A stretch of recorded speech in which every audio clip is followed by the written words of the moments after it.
नमस्कार विद्यार्थी मित्रांनो, मी मारुती जाधव.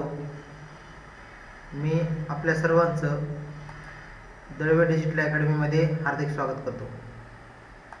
आज आपण इयत्ता 10वीच्या रायटिंग स्किलमधील एक्सपान्शन क्वेश्चन नंबर 6B जो आहे, आपल्याला इयत्ता 10वीची जी प्रश्नपत्रिका इंग्रजीची त्यामध्ये एक प्रश्न विचारला जातो. क्वेश्चन 6B मध्ये एक्सपान्शन ऑफ द थीम या नावाचा क्वेश्चन असतो आणि याला मराठीमध्ये कल्पना विस्तार असं म्हणतात. कल्पना विस्तार 5 गुणांसाठी हा प्रश्न आपल्याला परीक्षेमध्ये विचारतात. तर मग या प्रश्न प्रकारामध्ये किंवा या प्रकारात आपले जे टेक्स्ट बुक आहे, पाठ्यपुस्तकातील वॉर्मिंग अप आणि इंग्लिश वर्कशॉप यावरच आधारित असणारा हा प्रश्न आहे.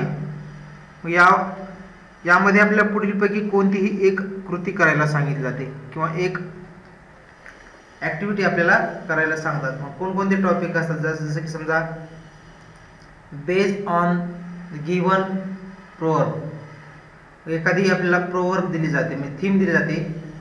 एखादी थीम कशाची असू शकते, जसं की समजा प्रोवर्ब असू शकते, जसं की आपण त्याला म्हण असं म्हणतो आणि त्या म्हणीचा अर्थ काय आहे किंवा ही म्हण जी आहे कशा म्हणीचं आपले विश्लेषण, उदाहरणे, दाखले याद्वारे या म्हणीबद्दल आपल्या या ठिकाणी लिहावं लागतं. किंवा दुसऱ्या ॲक्टिव्हिटी असते एक डिस्क्रिप्शन ऑफ प्लेस, पर्सन और सिच्युएशन, एखाद्या ठिकाणाचं, व्यक्तीचं किंवा प्रसंगाचं वर्णन आपल्याला त्या ठिकाणी करावं लागतं.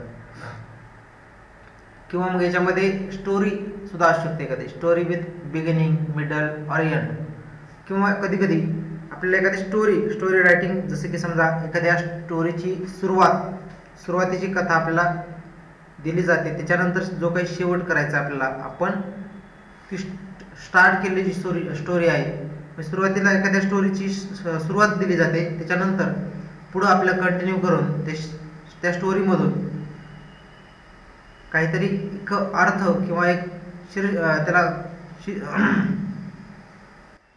निष्कर्ष दिला पाहिजे किंवा तात्पर्य निघाला पाहिजे, अशी आपण स्टोरी तयार करणं गरजेचं असतं. किंवा कधी कधी स्टोरीचा मध्यभाग दिला जातो, मिडल पार्ट दिला जातो आणि त्यानंतर आपण सुरुवातीची स्टोरी आणि नंतरची स्टोरी मनाने लिहायची असते. किंवा कधी कधी एंड दिला जातो, एंड पार्ट, आणि सुरुवातीचा पार्ट, मधला पार्ट आपल्याला लिहायचा असतो. अशा प्रकारे की एक्सपान्शन ऑफ द थीम म्हणजे कल्पना विस्तार असेल मराठीमध्ये म्हणतात. तर मग हा कल्पना विस्तार याचा जो क्वेश्चन आहे, प्रश्न आहे, एक्सपान्शन ऑफ द थीम, आपल्या परीक्षेमध्ये 5 गुणांसाठी आहे. पण त्याची मार्किंग स्कीम जी आहे, 5 गुण कोणकोणत्या कंटेंटला असतात किंवा कसे 5 गुणांचं विभाजन केलं जातं हे सुद्धा माहीत असणं गरजेचं. तर लक्षात ठेवा, सर्वप्रथम टायटल अँड बिगिनिंग. टायटल म्हणजेच याचं जे टायटल असेल, शीर्षक किंवा सुरुवात, याला आपल्याला 1 गुण मिळतो. कन्क्ल्युजन, याच्यामध्ये निष्कर्ष जो निघेल तो योग्य प्रकारे असला पाहिजे, त्यासाठी 1 गुण आहे. यूज ऑफ गिवन पॉईंट्स, आपल्याला जे पॉईंट्स दिलेले आहेत, ही थीम लिहित असताना आपले पॉईंट्स दिले जातात, मग त्या दिले असतील आणि दिले असतील तर त्या ठिकाणी मग त्या पॉईंटचा जर समावेश केला असेल योग्य प्रकारे तर त्यासाठी 1 गुण. ॲडिशनल पॉईंट्स, जे काही नवीन पॉईंट्स ॲड केले असेल त्यासाठी 1 गुण.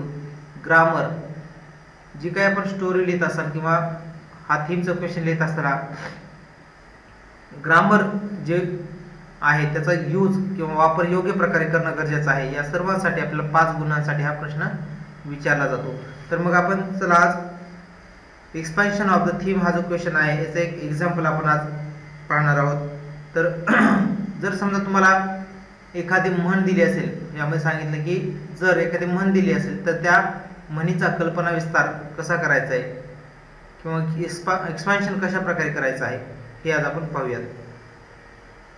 पहा, या ठिकाणी आपल्याला एक म्हण दिलेली आहे, an apple a day keeps the doctor away. An apple a day keeps the doctor away म्हणजेच काय, तर आपण दररोज एक सफरचंद खाल्ला तर आपल्याला डॉक्टरांकडे जाण्याची गरज नाही. आपण दररोज एक सफरचंद खाल्ला तर डॉक्टरांकडे जाण्याची गरज नाही, असा म्हणीचा अर्थ आहे. तर मग ही म्हणीचं स्पष्टीकरण जे आहे आपल्याला या म्हणीवर स्पष्टीकरण लिहायचं आहे. तर मग कशा प्रकारे म्हण खरी आहे हे महत्त्व पटवून देण्यासाठी आपल्याला या ठिकाणी कसा हा क्वेश्चन सोडवायचा आहे आपण पाहूयात.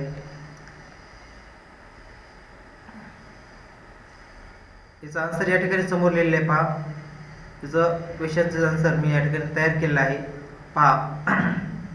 An apple a day keeps the doctor away is old English proverb that basically meant that eating nutritious food like apple will make and keep your kill there. Consequently you don't require any medical care.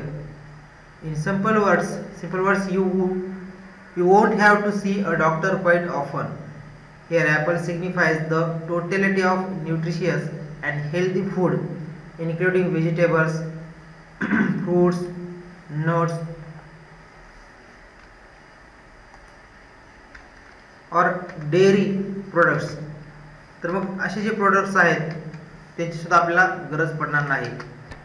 The proverb has become quite irrelevant in modern time when all tempted to eat fast food going to here easy accessibility. Robert Atkins, the famous American physician and cardiologist, said everyone would be healthy here if they didn't eat junk foods.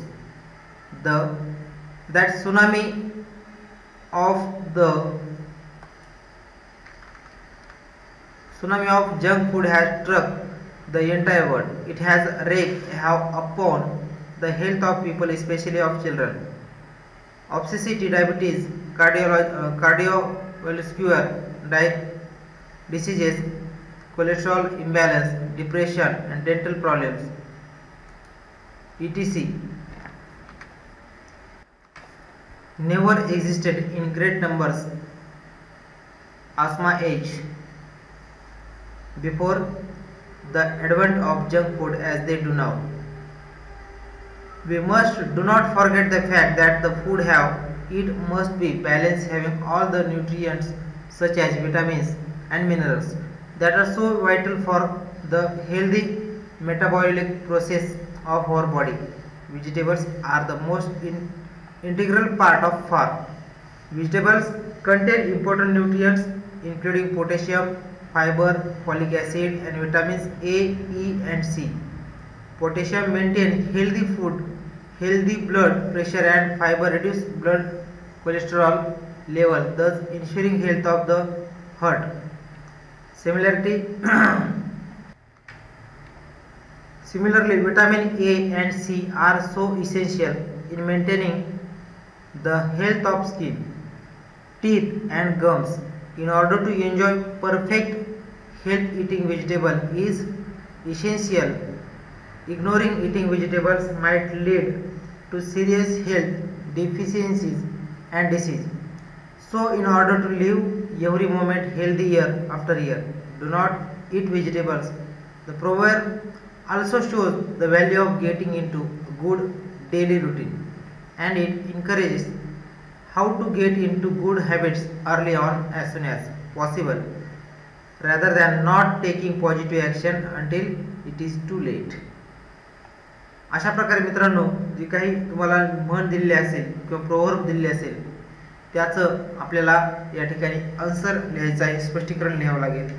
तर अशा प्रकारे मग याच्यामध्ये आपण काही तुम्हाला story दिली असेल किंवा एखाद्या ठिकाणाचं वर्णन करायला सांगितलं असेल, सब्जेक्ट जसा आपल्याला दिला जातो एक्झाममध्ये तशा प्रकारे त्या प्रसंगानुरूप आपल्याला तो क्वेश्चन सॉल्व्ह करायचा आहे. त्यासाठी प्रत्येक जो पॉईंट आहे त्याचा आपण एक एक्झाम्पल किमान पाहणार आहोत. तर अशा प्रकारे या ठिकाणी थांबूयात. धन्यवाद. Thank you for watching.